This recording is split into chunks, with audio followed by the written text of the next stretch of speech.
24 अगस्त 2024 विक्रम संवत 2081 कलयुग की 5125 वर्ष। तिथि पंचमी और वार शनिवार, नक्षत्र अश्विनी, योग गंड और करण तैतिल। दिशाशूल पूर्व है, अग्निवास पृथ्वी और चंद्रवास पूर्व है, शिववास नंदी की सवारी और कुंभ चक्र है गर्भ। ये 6:10 का ग्रह गोचर है। यहाँ पर सिंह राशि में सूर्य और शुक्र हैं, कन्या राशि में केतु गोचर कर रहे हैं और शनि तो कुंभ राशि में ही गोचर कर रहे हैं। मीन राशि में राहु हैं और चंद्रमा मेष राशि में। गुरु और मंगल वृष राशि में गोचर कर रहे हैं, बुध कर्क राशि में। अब ये एक प्रश्नगत जन्म पत्रिका है। 24 फरवरी 1990 जन्म समय दिन के 12:16 का।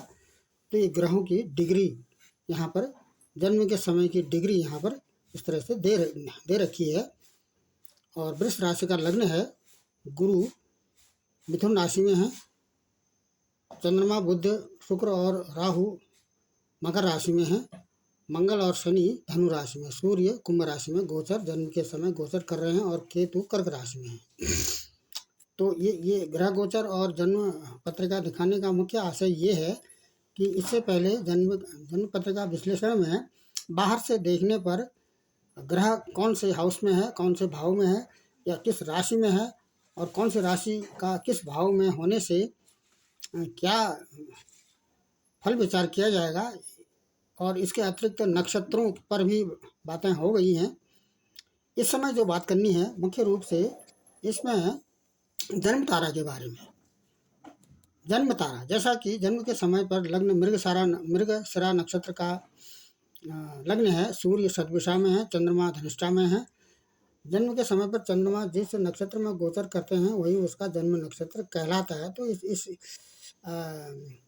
जन्म के नक्षत्र से जन्म तारा हो गया इसका धनिष्ठा। तो गिनती धनिष्ठा से ही प्रारंभ होगी।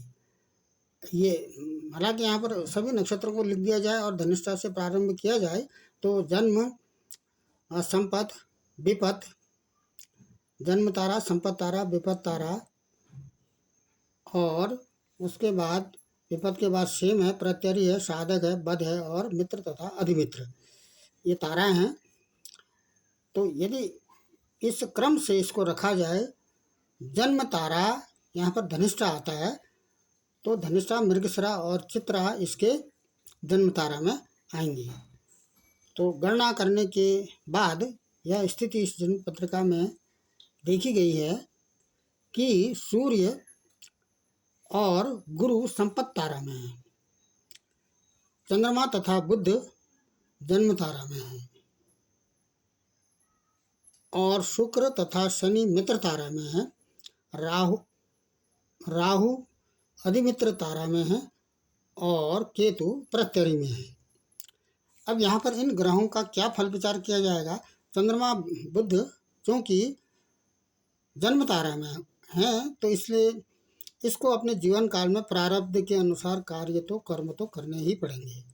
केतु यहाँ पर विघ्न, केतु जैसा कि यहाँ पर प्रत्यरी में है, प्रत्यरी तारा में है। तो इस जन्म पत्रिका यह दिखाती है, यह प्रकट करती है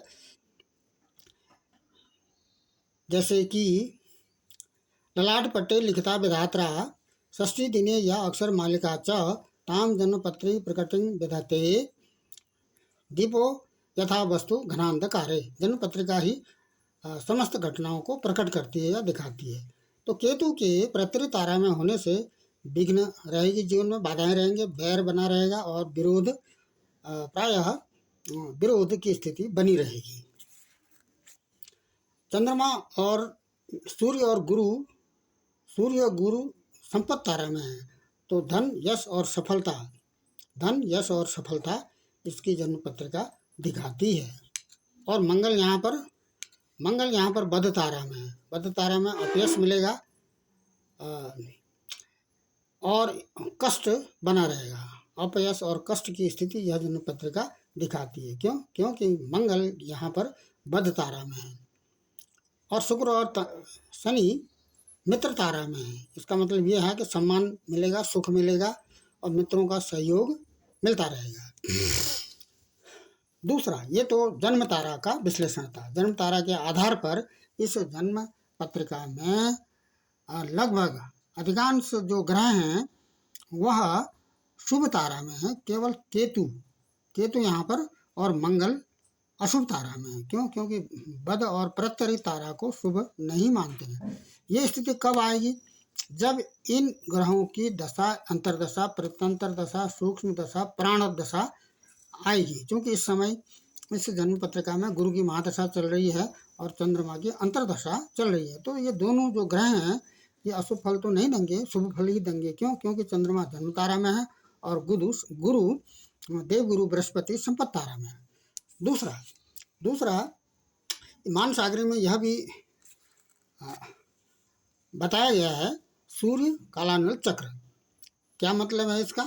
यहाँ पर से एक 3 रेखाएं खड़ी कर देता है। अब क्योंकि यहाँ पर बनाने की विधि से ज़्यादा जरूरी है कि इसका जो जन्म का नक्षत्र है उस जन्म नक्षत्र का स्वामी कौन सा ग्रह बैठता है, इससे मतलब है। तो 3 रेखाएं इस तरह से खड़ी कर देंगे और 3 रेखाएं इस तरह से ये तिरछी कर देंगे और ये जो बीच का स्क्वायर बनता है, यहाँ से 1 रेखा 2 रेखा ऐसे आ जाएगी और 2 रेखाएं इस तरह से ये तिरछी आ जाएंगी और यहाँ पर इस तरह से 1 रेखा इस तरह से अर्धचंद्राकार स्थिति में दिखा देंगे। ये त्रिशूल हैं। यदि इसका जन्म का नक्षत्र इन त्रिशूल में बैठता है, यहाँ पर से अश्विनी से प्रारंभ होगा। अश्विनी, भरणी, कृतिका, रोहिणी, मृगशिरा, आर्द्रा, पुनर्वसु, पुष्य, आश्लेषा, मघा, पुनर्वसु, पुष्य, आश्लेषा, मघा, पूर्व फाल्गुनी, उत्तरा फाल्गुनी, हस्त, चिता, स्वाति। ये स्वाति में आता है 15 नंबर में और 23वें नंबर में आता है धनिष्ठा।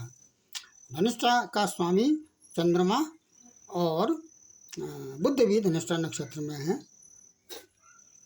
ये शुभ कारक है। क्यों शुभ कारक है? क्योंकि ये त्रिशूल में नहीं आते हैं। ये जो 3 एक ही रेखा के टॉप में त्रिशूल बना रखे हैं, यहाँ पर ये नक्षत्र नहीं आते हैं। शुभ कारक है। अब वेद कब होता? जब इसके इसी रेखा के ठीक अपोजिट साइड में कोई ग्रह होता है। सूर्य होता तो उसका फल होता। चंद्रमा, मंगल, बुध, गुरु, शुक्र, शनि, जो भी ग्रह यहाँ पर होते तो वो उसका वेद लगता है। शुभ ग्रह होते तो शुभ फल होता, अशुभ ग्रह होते तो अशुभ फल देता। जैसे धन हानि या विभिन्न प्रकार के इसमें योग बताए गए हैं। लेकिन इस जन्म पत्रिका में वेद वाली जो रेखा है, जन्म पत्रिका जिस नक्षत्र में 23वें नंबर का नक्षत्र बनता है धनिष्ठा, उसके स्वामी चंद्रमा होते हैं और इसके अपोजिट, इसी रेखा के अपोजिट में 15वें नंबर का नक्षत्र है जो स्वाति नक्षत्र है। तो इस जन्म पत्रिका में कोई भी ग्रह इस स्वाति नक्षत्र में नहीं बैठता है, तो ये वेद इसको नहीं लगेगा। शुभ कारक फल ही सूर्य कालानल चक्र बताता है।